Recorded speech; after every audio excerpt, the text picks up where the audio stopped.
Pituus on 5 tämän päivän standardikysymyksiä. Ai jotain. No, seuraavaksi tällainen, tää on ehkä harvemmin ollut tuolla mun levylaukussa mukana tää seuraava albumi. Tää on tällainen yhteen liittymä tällaisia tunnettuja artisteja, bändejä, Marillion, Porcupine Tree, Arena ja It's White. Eli siinä on tämän kokoonpanon nimi.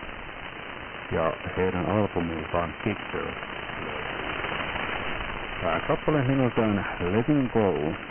Ja tämä kappale on melodinen mestariteos, jossa on majestuuttinen koukku ja mielenkiintoinen offbeat-säkeistö, joka vangitsee kuuntelijan kauniin.